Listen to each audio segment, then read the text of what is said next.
Welcome back to Prime Your Midlife. And just before anybody starts, today we may well be talking about discussions that results in end of life. So if that triggers anybody right at the start, please be prepared and make sure that that isn't going to stimulate bad emotions in you. I've got with me Reece Calvert, and the context today is how bad do things need to get before you reach out and ask for help? And Reece was in a place where we nearly wouldn't have seen him on screen today. And he's going to help us unpack some of the steps that led him to that point. And also, most importantly, the many, many steps in terms of running steps and other steps he's taken to make sure that he's not just here today, but he is absolutely living today. Reece, good afternoon, good evening, good morning, however people find us today. How are you today, mate? I'm good today. Thanks for that introduction. Yeah. I was saying before, it's a bit hectic at work at the moment, tax year end, but yeah, I'm doing really well. How are you? I am also well. Thank you for asking. So we're going to go back to this time last year, but just before we do that, some simple questions for you, just to put the context of the podcast together and the YouTube. The man of the modern world, you're 30, I think, Reece, which is underneath the normal avatar for this podcast, who are kind of men in midlife. But men as a whole in society, do you think we're getting better or worse in terms of being able to come to terms with our own mental anxiety, Reece? I do think we're getting better as men, but there's also something not right either, because the latest statistics for suicide just got published, and it's the highest figure, I believe, since '99. It's went up quite a drastic amount since the year before. So obviously, although I think we're making progress and people are speaking out more, there's still people that aren't speaking out and that feel like they can't speak. So while there has been some progress, and I've seen the progress myself, I've seen people talking, I've seen people making an effort, even just putting something out on Facebook or Twitter, Instagram, whatever it may be, but having the courage to actually put something out and reaching out for help. So I do see that there is improvement, but see the statistics don't really match up to that. Yeah, those stats you just shared, I think it's 6% up overall. And interestingly, or worryingly, there's been a shift from a male to a female outcome, which is the first time that the females have been deciding to take that decision more than men, which is, another flag waver of caution. Okay, some quick fire questions for you, and then we'll unpack some of those answers. First of all, just in terms of thoughts, Reece, do you think we can change our thoughts? It's a kind of a yes or no quick fire round for you. Yes. Okay. And do we sometimes get in a place whereby we are not actually able to comprehend the thoughts that we've got? Yes. And men as a whole, are we good at being vulnerable? No. And what about that word suicide? Is it a taboo subject, Reece? Yeah, I still think it is. Fair enough. And I know that you're now a runner, not just a runner, but a long distance runner. We'll talk about that. When you're running, or when people are running, what do you think gives up first, the mind or the body? The mind. Yeah. And the mind tells the body to give up, or what? Yeah. What? Yeah. Yeah. I think I definitely think people stop mentally before the body does, because I think your body could go on for a lot longer. I know even for me, I can sometimes be like, all right, I'm too tired to do this, but and then the switch clicks in. It's like, no, keep going, and my body keeps finding, and that's what you've got to do in these ultra marathons, and people are proving that is possible. Well, we'll get to that in a little bit, but if you can, I know this might be difficult for you, but I know you've shared this story a few times. We're going to go back to beginning of 2022, perhaps, or even before that. You were not in a great place, Reece. Is that fair to say? Yeah, definitely. And what were some of the reasons for that adversity in terms of your thought process and how you were feeling? Yeah, so I guess it was all down to alcohol, gambling addictions. I didn't really realize that I had those. I thought I was just sort of enjoying myself, but maybe enjoying myself too much. Probably started because I was a chef for 7, 8 years, and when you're cleaning down on an evening after you'd sent your last main course, they would kind of bring up 4 pints for each chef to have while cleaning down, and you'd have them and sort of go downstairs and have some more or whatever. This became sort of a reward for every type of day you had. So stressful day, bad day, you done terrible at your job day, whatever it was, that alcohol became the answer. And then gambling became more consistent. That was a little bit later. The alcohol was definitely the first one. I smoked. So yeah, the more I was drinking, the more my mental health was declining. Okay, let's just pause on that a little bit. I mean, I know the hospitality industry. I used to work in that place, and I can understand that the buzz of doing a shift, particularly on the hot plate as a chef, you're quite wired, aren't you, when you finish those shifts? And I can understand how the alcohol sort of becomes a way of calming yourself down. When did you begin to realize that it was too much, or it was becoming a habit that was not serving you? I wouldn't say it was probably while I was a chef. I think it kind of, when I stopped being a chef, I decided I'm not going to be a chef, so I'm not going to have that happen anymore. So I'll become normal, essentially. But I took them traits along with us. If I had a stressful day, I would go and get some cans from the shop. It would start with 4, and by the end, it was like a crate a night, bottles of rum. So yeah, it gradually got a lot worse. That's a huge amount, and obviously quite a lot of cost as well associated with that. And did anybody who loved you or knew you or mattered to you, did anybody suggest to you that this was something that wasn't good, or were they just not aware of it? Yeah, they were aware. So even early on in my life, my mum asked us to go to AA. She thought I had a problem with my drink. So that was when I was about 21-year-old. Mm-hmm. And I went, and that scared the life out of us, and it made us think I shouldn't be there, because some of the stories that I heard weren't anything like myself. It was just, I thought I was just having fun, but obviously I've been back into AA, and yeah, I didn't have an issue at the time, but it definitely became an issue. But there was my partner, my mum, my stepdad, my dad, they all thought I did drink too much. And then the gambling came in with that a little bit later, in terms of, were you doing gambling and alcohol at the same time, or did one replace the other? Yeah, both at the same time.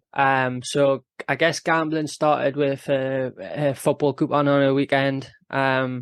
Then I got into horse racing. That was when the real issue started, because it went from just having a punt on a Saturday afternoon to I was betting on horse racing every single day, even when there was nothing on. I was sitting up till 3, 4 in the morning watching horse racing over in America. I was sitting up dead late drinking. Gambling. Wow. Tough love, that, in terms of understanding how that could have impacted you. And then you also were smoking at the same time, you think, as well? Yeah, I smoked for probably about nine or so years. I only stopped in July last year. Just obviously tobacco, cigarettes, but yeah, I was, especially when I was drinking, I was smoking probably 20 to 40 a day. So. And then at some point last year, I think February, you suggested that then you took some decisions. But can you just talk about, if you're okay to, what was creating the mindset to suggest that checking out of life would be a good strategy for you?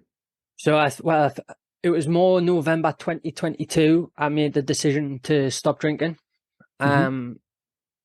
because I was sick of screwing up. I was sick of messing up, sick of failing as a father and as a partner, as a son, or a brother, everything. I wasn't happy in who I was, or who who I became, even though I'd been that person for a long time without realizing.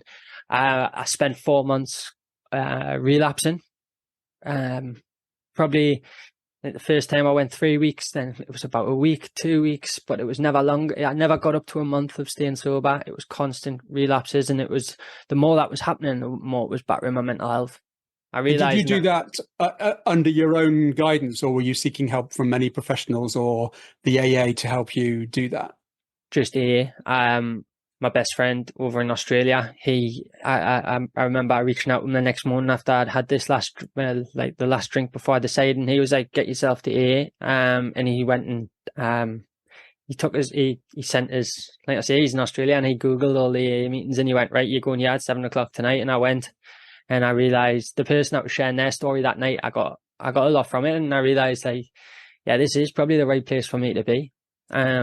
So I kept going back, but it wasn't enough to keep us sober. And I think it was because I'd become so reliant on it for every type of emotion that I had. I couldn't deal with a stressful day. I couldn't deal with good news. I was still gambling at this time as well. So the gambling and the alcohol go hand in hand, because if I had a good win, I wanted to drink and celebrate. If I had a bad day, I wanted to drink and forget about it. So they both came hand in hand. And when I'm doing one, it triggered the other. Mm-hmm. And that's what probably triggered relapses as well. So and what kind of emotions were coming up for you when you were doing that? Was there any shame or guilt in terms of was it hidden, all these acts that you were doing? No, I didn't hide any of them. At the start, I did hide. I would say I was somewhere else, but then the later on I realized I'm probably expecting to be home or wherever by now. So I would come clean, and then, yeah, like my stepdad would come to the pub where I was. I would say have like I would have some clothes and be planning to sleep in the car. He would take my car back to my mum's house. Most times when I relapsed, I came and stayed here, at my mum's house, and he would just say to us, "Look, I know you're in the pub. What time are you going to come home?" And I would come home at that time, because it would be like he didn't come in the pub and start sort of kicking off and shouting, saying, "What you doing here?" It was like, "Come on, you shouldn't be here. You know, you shouldn't be." I was like, "I don't want to be, but I can't actually deal with not now." So, and then there was only a few times where it got really out of hand and got messy, but soon enough became enough. And for anybody listening, we have got a good story to tell that's coming from this. The fact you can see Reece confirms that there is a good story, and he's now such a what I would call a servant to community, and also the servant to the cause. But it's important that we just spend some time understanding Reece's journey before we can come out the other side and talk about hope and life. But at some point, Reece, you decided that you might have your last day on this planet. So can you help us describe what was going through your head on that day? Yeah, so it was the Carabao Cup final. Newcastle had made the cup final, and I felt a lot of self-pity. Oh, how can I not? I've waited all this time for Newcastle to become good, get into a final. How can I not drink? It's about 70 years now, isn't it, I think? Yeah. The Fairs Cup was the last one, if I remember right, yes. And they've never been in a cup final or anything since I've been like old enough to drink or anything. So this was like first time I was able to so I decided I was going to drink on this day anyways. Went to the pub, got some cans, went home, started running out of cans. And that's when the problem really started, because I was every time I started running quite low on drink, it would be like I would get irritable, quite angry, because I just wanted that next drink. I couldn't deal with not having that next drink. So when it got to whatever time it was, I ended up walking out the house, and I was on my way to a pub while my partner rang my mum. My mum, because my partner's in the house with the kids, and she was pregnant at this time as well. And my mum came and had a conversation with us, and I said, "Mum, I just need a drink." So I went in the bar, and I think I had a couple of pints, and then from there I walked out, and I walked straight over the road where the train crossing is, and I just walked straight up the tracks. I sent a message to Charlotte, my partner. I sent a message to like my group of friends, and I just said, I can't do this anymore. I can't I kind of keep fighting. I was really trying hard. I didn't want to drink, but I couldn't stop. I really couldn't stop, and it wasn't for a lack of trying, because I really did put a lot of effort into stopping. And I just decided I couldn't keep living that way, because I knew I was hurting Charlotte, my partner. I was hurting my kids. I was hurting my mum, everyone, all my family, all my friends. They were all like, can't think of the right word. But yeah, they were. And when you were in that position, I know some people talk about themselves being in a bit of a fog and not being able to remember the rational aspect of their decision making. Were you aware of writing that text, sending the text to those people that you were saying goodbye to, perhaps? Yeah, I was aware. Okay.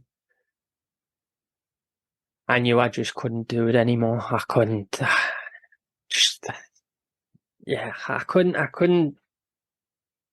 couldn't deal with that feeling of failure. I've really struggled with that throughout quite a bit of my life, and that's probably played a part in why I did drink in the first place to a certain extent. And just them constant relapses just completely broke us to a point of I couldn't keep letting people down, and that's what essentially took me onto them train tracks. And if it wasn't for my mum coming to the train tracks while they're crossing and picking up the phone and ringing them and telling them I was on the train lines, then I don't think I would be here now. I can't say I wouldn't be here now. You don't know what would have happened, but I don't think I would have been here. I only came off the train tracks when I seen the train coming at a crawling pace, and it was stopped a couple of 100 yards away. Obviously, from that point, I knew there was nothing going to happen. So I came off the tracks. How close was your mum to you at that particular point in terms of distance away from you? A good couple of 100 yards, because I'd walked quite far down the train tracks, and she was still at the crossing. My stepdad and one of my best friends had came to the side of the train tracks, because you can kind of, it's not far from where my mum's house is, and you can kind of walk along the side of it. And they were asking us to come off, and I just couldn't. And in the end, I came off. Like I say, when the trains it was stopped, and it was horrendous. I came back to my mum's again, and the police ended up coming. They said they were going to refer us to the crisis team. They didn't end up doing that. And that was kind of the start of a difficult period where I was trying to reach out for help and I couldn't get help. Tell us about those attempts that well, first of all, I mean, can I just thank you for sharing that story, and also for just having the bravity to talk about it today.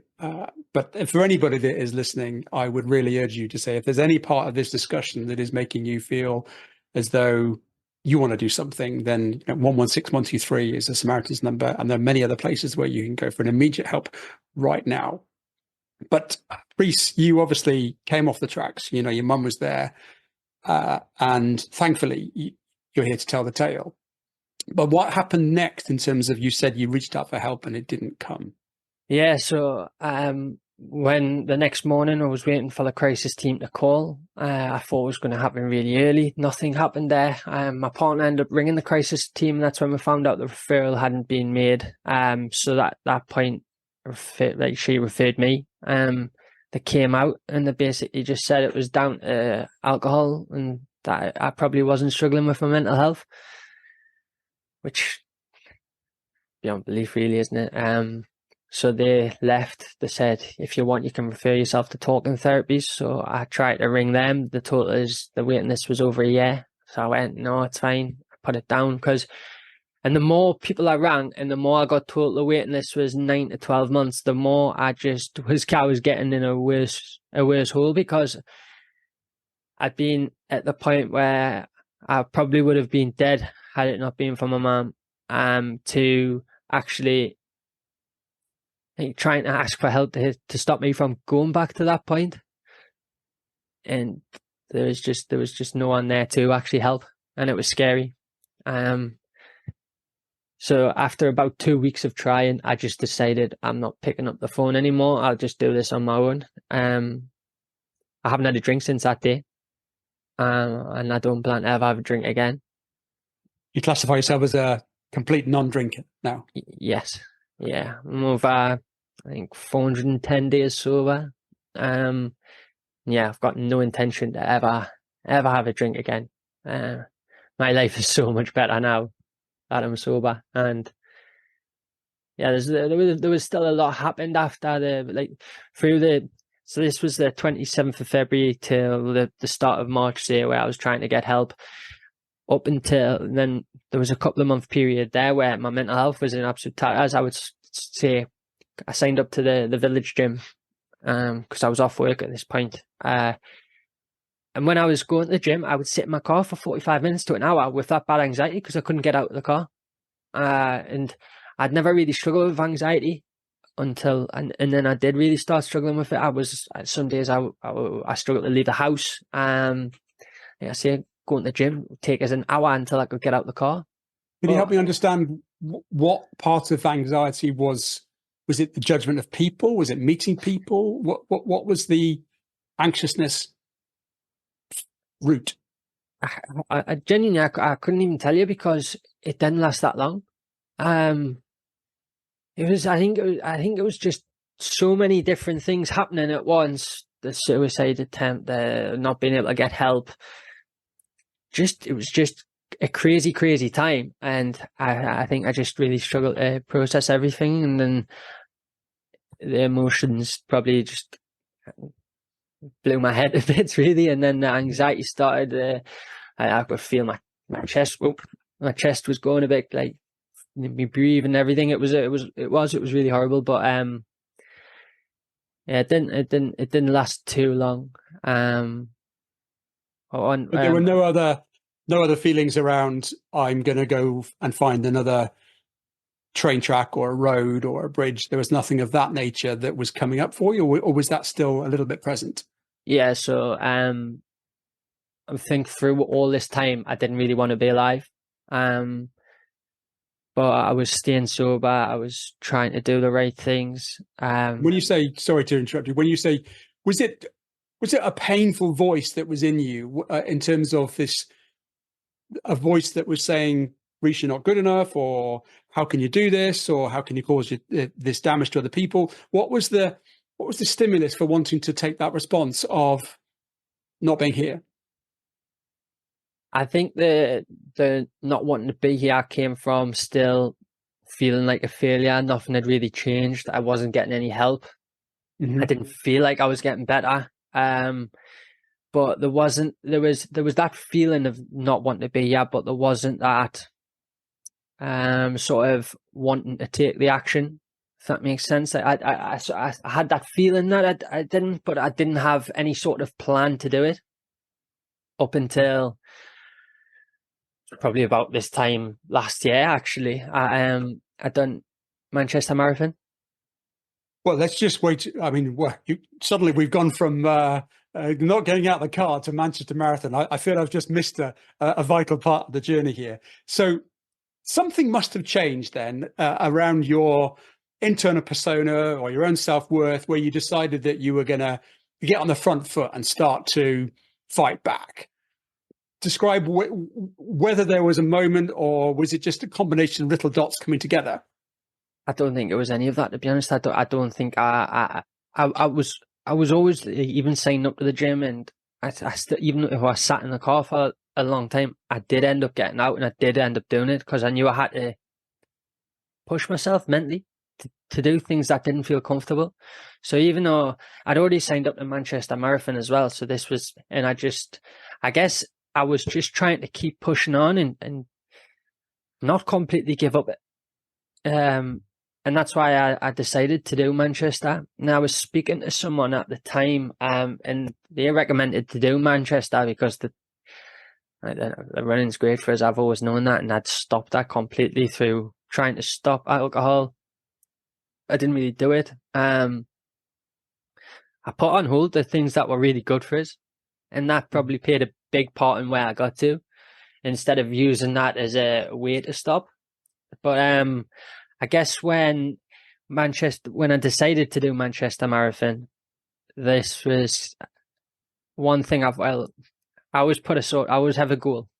And even though I hadn't been running, I decided I'm going to do a sub-4 marathon, because I'd only done one marathon prior to that, and it was Kielder. And Kielder is like very, very hilly. It's not a nice one. But I did 4:47, I think, there. So I decided under 4 hours, I'll give it my best shot. And I'd done 4 hours and 2 minutes.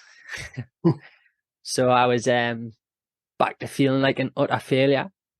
Even though, so you've come from all of that adversity, you've signed up to do Manchester Marathon, and then you did a 4 hours 2, which, by the way, is a very good time.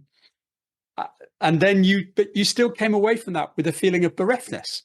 Yeah, I felt like I'd let myself down, let everyone else down. I just felt like a failure again. Back to then, like exactly how I was feeling when I was relapsing and things like that. Which led to 2 days after, actually got in a car and went for a drive, and I'd parked myself in a place where I was next to a pub and a shop. So the plan with that was I could go in the pub, have a couple of pints to kind of take the edge off, such, to then go to the shop and buy a big bottle of rum, which could then take us to a point where, because I could never do anything unless I was really drunk, because the alcohol made us really selfish, and I couldn't have done it if I wasn't really drunk. So that was the thought process behind it, and then I could have went and finished off what I started on the 26th of February. But I put my chair back and I decided to just lie down and take some sort of deep breaths and have a little think, really. And I ended up falling asleep for 2.5 hours. Woke up, turned the car on, just drove straight home as quick as I could. And I told Charlotte what had just happened. And which I guess we just talked about. In that was the last moment I really had. That was the last sort of any sort of attempt or plan or thought process behind it. But that it still wasn't plain sailing for probably another 3 weeks. And it was coming up to my 30th birthday, and the whole time I was trying to stop, it was the self-pity of, I can't drink for this, I can't drink Christmas, Boxing Day, or my 30th's coming up. So I decided, me and Charlotte went away on the Sunday on my actual birthday, and we went to Rockcliffe Hall, had a spa day, went for some food. And I drink a lot of the 0% lagers. But when I was in here, they don't like that, and they don't recommend that, but they've really helped me. And that was probably the first night I drank them on the night there, and it felt good. I didn't feel like I needed a drink. A couple of days after that, I'd done the David Goggins 4 miles every 4 hours for 48 hours challenge. And then I've got to laugh, honestly. It's I started 4 o'clock in the afternoon, and I'd done the 8 o'clock one. And I thought I'll try. Sorry, you said that really quickly then. I mean, I know what it is, but can you just explain in detail what that actually means? 4. Just explain it a bit more if you can. Yeah, so it's 4 miles every 4 hours for 48 hours, and the 4 miles are on the every 4 hours. So say if mine started at 4 o'clock in the afternoon, and next one's 8 o'clock, 12 o'clock, 4 o'clock, so on up until you've done the 48 hours. And a 4 mile run for you at your pace, I guess, was taking you what, about 40 minutes, maybe? I think the first one, I think the first one I'd done was stupid. I think I'd done about 29 minutes or 28 minutes, realizing that was a bit too quick. And I think the rest of them were probably about 36 minutes, 32 minutes. So imagine if you're listening, for the next 2 days, you're going to have to run every 4 hours for at least 30 minutes. And you're going to do that for the next 2 days. That's the Goggins 4 and 4 and 48 challenge. Huge respect, Reece. Massive. Well, I kind of... No. Huge respect, Reece. Massive. Yeah, so I decided after the 8 o'clock one on the first night that I was going to have an hour or so sleep, because I had a couple of people come to my house to do the 12 o'clock one with me. I fell asleep a little bit later than I planned. And then I didn't wake up from my alarms. So I woke up at 20 to 4 in the morning and I was like, right, well, I've failed this challenge. I was lying on the sofa. Right, what's the point? I've let these two people down out at my house. I've let everyone that sponsored me down, blah, blah, blah. That whole self-pity and feeling of failure again. And I lay there for about 20 minutes and I just thought, I might not have done the actual challenge of on that 4 hours, but I got up and I ran 8 miles and it's like 20 past 4 in the morning and it was possibly the most peaceful 8 miles of my life. The sun was just coming up, birds are tweeting, there was barely any cars on the road, and it was a beautiful morning as well. And I didn't have any headphones or anything. It was literally just me, and I can't actually explain how special that bit of time was. No, I can fully empathize because I did a 24-hour challenge. And again, I'm just trying to level with you in terms of, I know I was out 2 o'clock in the morning, looked up, and the stars were just the most brilliant clarity that I've ever known. The peace and the solitude was so comforting. And I just thought, wow, this is magic. So I can completely understand how that made you, perhaps, your little hairs tingle on the back of your neck. Yeah, oh, it definitely did that. But by the time I'd finished that 8 miles, there was barely any time before then having to get out, and I think I had a chance to get something to eat, and then let that settle, and then I was back out at 8 o'clock in the morning. And when I got in from that one, I went and had 2 hours sleep, knowing that Charlotte was there. She wasn't at work. She could come and wake us up. I gave her permission to hit us, pour water on us, do whatever you need to do. You just wake me up. I woke up and I'd done every one, and I remember like the last one, my cousin, one of my friends, joined us, and we went up to the coast, and felt amazing. I felt good. I was running quite quick. I think I was doing 7-minute miles for most of it, if not under that. And I finished, and I remember that feeling, and it was like a flick of the switch. Mental health went from being down on the floor to better than I'd felt in years. It was special. I don't know whether anybody's listening or watching, but you can tell the energy that you've got now, even compared to where 5 minutes ago, talking about 2 different parts of the year. We're talking probably 3 weeks apart. And it's like a different Reece that's suddenly talking to us. Yeah, no, it's if you had to put the 2 people in front of you, and you wouldn't have thought they were the same person. And that, like you say, that is a few weeks apart. It's crazy what a few weeks can do. And that's why I think I like to share my story, because whatever you're going through right now doesn't mean that you're going to be going through it next month. And that was the start of everything getting on the right track. And obviously things haven't been absolutely smooth sailing since. I haven't. Everything's not all rosy and everything like that, but it's so much better now. Well, life isn't rosy. Life deals us lots of different cards, but it's how we choose. I talk about stimulus and response, and it's how we choose to look at that card and then have grace for it, respect for it, time for it. But that is life. It's a series of different battles, challenges, and triumphs. And sometimes you've got to deal with them. Sometimes you can celebrate them. But you've obviously now managed to find a way to have self-worth, self-love, and self-respect for yourself. Yeah. I think I think I'm still learning that. There's still that feeling of failure and things there still quite a bit, but I'm definitely getting better at giving myself some credit.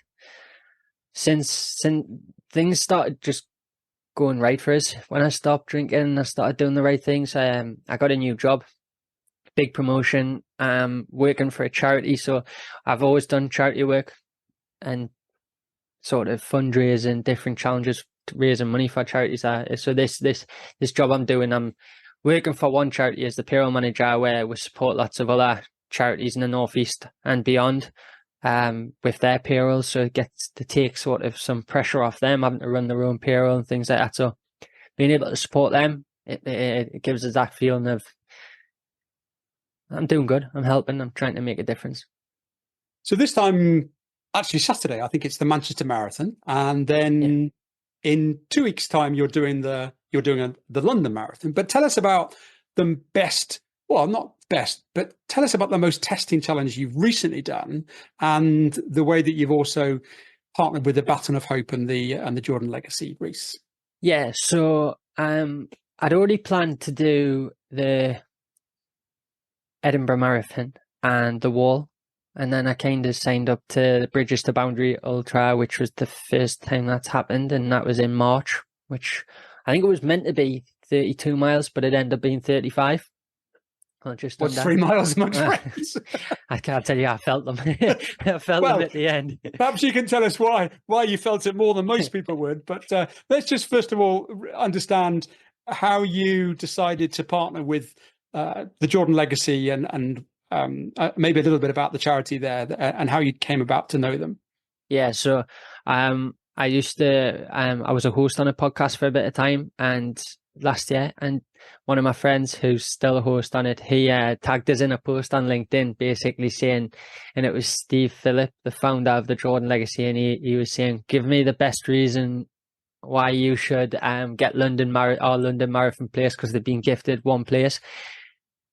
And I seen it, it was like, would you fundraise for us? In the 4 points he made, I couldn't have. I knew I shouldn't do it. I knew I had a lot of races this year, but there was just something, and I was like, I've got to do this. So I commented on it, told them, like I've said tonight, about my story, where my life went and what had been happening. And he messages like, yeah, you've got the place, Reece. And since then, we're kind of, I'd had the pages and stuff set up, but I said to him, since the first event's not till the middle of March, 26th of February 2024 was a year since I tried to commit suicide, so we launched my page and stuff on that day. And that's when Steve put his post out, that's when we connected on LinkedIn as well. So it's had a really positive effect, really. I've met a lot of new people. His messages being spread. I'm up to just under 1,500 on the page, and that's with only one run done. So I've still got London, Edinburgh, and the Wall to do. But yeah, it's an amazing charity. The work they all do there, and especially Steve and Paul. And I'm hoping to make their event in the 12th of June. 12th of June, yeah. 12th of June, yeah. So it's 3 days before the Wall. Yeah, so you now run, and you go run quite a long way. You talked about that 35 miles, and you did the Bridges to Bridges Ultra. And then you said to one of your mates, I'm going to do it in fancy dress. So I decided to auction off the outfit to the highest bidder, to the Just Given page. Yeah, I'm kind of regretting that now, because the winning bid was £60, which is what it cost me to pay for the outfit. Now, I've seen the picture, but perhaps you can describe it for the audience. What not just the outfit, but also perhaps the embarrassment perhaps caused by what you were wearing as well. Yeah, so basically, in short, it was a sperm donor outfit. It was a all-in-one suit that really not easily, only tied at the back, which causes a lot of issues when you're doing a long race like an ultra. It had a tail, it had the biggest headpiece you've ever seen, and I thought it was going to be a holocase. It wasn't. There was a pillow in the back of it, which made it extremely hot. And even though it was the middle of March, we seemed to get a very hot day on that one Saturday that I was running this ultra. So about 25 miles in, I really started to feel the effects of the heat. I started to struggle quite a bit, but I managed to keep the outfit on the whole time. And I think it was about 14 miles in, I stopped one of the marshals and I asked him to get some scissors out of his first aid bag, and I cut a hole in the front, so because it was just taking too much time. I didn't even but like trying, because I knew by the time I took my pack off, undone it, I would have lost about 5 minutes. So I just kind of waited until I got some scissors, cut a hole, and I was able to go to the toilet. So you were dressed in a 6-foot sperm outfit and you raced that race from point to point. And how long did it take you to do? I think it was 5.5 hours. Which is absolutely incredible, Reece. I mean, I know there are a lot of people who would do a marathon and be happy with 5.5 hours. And yeah, you are running on a hot day in a 6-foot fluffy sperm outfit. And I would urge anybody, I'm going to put the link in the Just Giving site. It costs you 60 quid. The least anybody could do is put 60 quid in to the donation page. But now you're going on to do the wall. Tell us about that. Yeah, so on the Just Giving page as well, you'll be able to see the pictures of me dressed as a giant sperm. I might even put it on the thumbnail of the podcast. Why not? I can send you the pictures. Yeah, so I've got London Marathon next week. 4 weeks after it is Edinburgh Marathon, which is the marathon. That's my main aim. I'm really going to go for that and get as close to a 3-hour marathon as I can. Then the wall, this will be my second time doing the wall. So I did it in 2022 and I was deep in my drinking days as well. So I ended up having 5 or 6 pints the night before doing the wall. I finished in 17 hours, 49 minutes. It was horrendous. How many miles is that? 70. I ended up walking quite a long way. And what does running mean to you, Reece? Why run? It gives us freedom. I've got a really busy life now because I work hard. I've got 3 young kids. I've got a 6-year-old, a 3-year-old, and an 8-month-old. I coach my oldest son's football team. Well, I'm an assistant coach there at Wallsend Boys Club. So we train on a Tuesday night. Got games on a Sunday. Saturday we try and do stuff as a family. Yeah, my son also plays for Newcastle Academy, so he plays there on a Monday night and a Friday night. So pretty much every night I'm doing something. Last night I was volunteering at an addiction charity where I go and speak. The charity itself helps the loved ones of someone in addiction. So I go and speak to them, and well, the reason for it is to give them hope that their loved one can get out of their hole and issues as well. But no, it's mental how much being able to get out for that run just gives me that peace of mind. I used to always run in headphones. Now I never take them. Is there any part of the running that hurts you? I know you talked about David Goggins and his mantra is "You can't hurt me." Is there any part of the running that hurts you, that enables you to have a sense of coping with some of the hurt that your drinking or your gambling or your addictions were causing you? I think yes, to some extent. Running can become the way my mind works is if I'm on a really strict plan and I miss one, I end up not running for weeks. So I have to be careful with running. I can't run at the moment because I had a minor op last week to the snip to stop any more children. So I've been taking it easy and I haven't run in since that Sunday. And normally, if I don't run, I can really feel my head getting cloudy and I do start to struggle when I don't run. But I've really needed this little bit of a break because that many things happening and trying to fit the running, it can start to become a burden on your life as well. And it shouldn't be that. The running for me is about enjoyment. And there's some runs where I go out and I'm like, what am I doing? I'm not enjoying this. But on the other hand, I do want to get to a point where I can become quite strict with a plan. And because I know I can go and get my times on marathons. And at one point, I wanted to win the wall. And I know that's unrealistic now, and there's no way in hell I can do that, but I'll give it a good go. Well, I would really implore you to just enjoy it as well, in terms of the fact that it's an incredible thing that you're doing, whatever happens.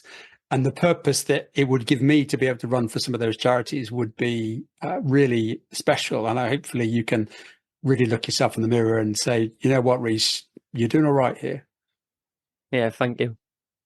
And what about your three kids, 6-year-old and 2-year-old and 8-month-old? Have you sat down and felt lucky to still be here and to see them playing in their own little liberated way of life?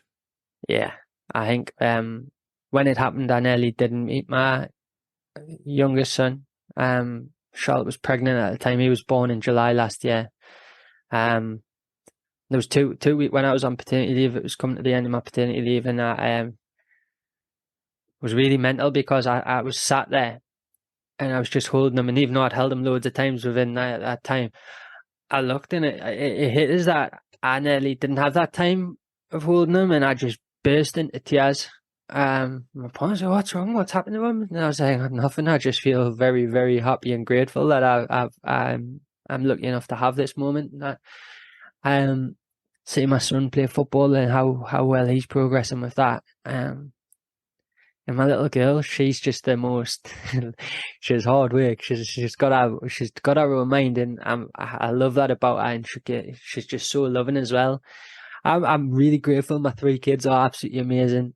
And my partner as well. Like, she's put up with a lot, and she's stuck by us, and I'm very grateful for that as well. Well, we're happy and grateful that you're here, Reece, and I really, really appreciate you sharing your story today with such vulnerability and such openness. And also, I know Steve and Paul and many others will thank you massively for enabling others to see what happens to people, and also how we can come out the other side and serve others in such a compassionate and great way. So thank you for what you're doing. No problem. Thank you. Yeah, I think I'm excited. I'm excited for life. I'm happy. I'm happy with how my life is. It is busy, but I need busy as well. I need to keep my mind active, and the running's a good way for that. The doing these podcasts and the volunteering that I do, it all helps keep me in a stable and happy way. Well, I can see that, and I really I'd love to bottle that excitement up and sell it and make some money out of it, because it's definitely a recipe worth having. What would be your 3 takeaways, Reece, for anybody listening to live a long, healthy, and life that is full of compassion for oneself? I think family's got to be number one. I've put them through a lot, so I try and be that happy, nice person now and give back to them. Second would be connection, friendship. You need to have good connection with people. And I've met a group of lads that I'm doing Edinburgh Marathon with that they're all pretty much in a similar boat to me. I met them through doing sea dips, and they've been a massive saviour. They've helped us when I've had struggles, and so to have that connection and finding that group, it's amazing. And then the third, it's got to be exercise. And I say exercise rather than running, because everyone has their own. For me, it's running. I do love football. I love all type of sports, really. But the exercise and I suppose the sea dips can also fall into that. They're amazing for your mental health. Like, I can't honestly recommend doing them enough. But yeah, they would be my 3 things to keep a happy life. I love that: family, connection, and exercise. Reece, you have a strong mindset, and it's good to see that you have pivoted your mind to serve you with strength in the right ways now. And I'm looking forward to our next steps together. But for now, I really want to appreciate you for the time you've given us today, the great causes that you are helping contribute to. And I think that there's an awful lot that's going to come out of Reece Calvert in the future that we'll be immensely grateful for. Thank you so much. Thanks very much. Thank you.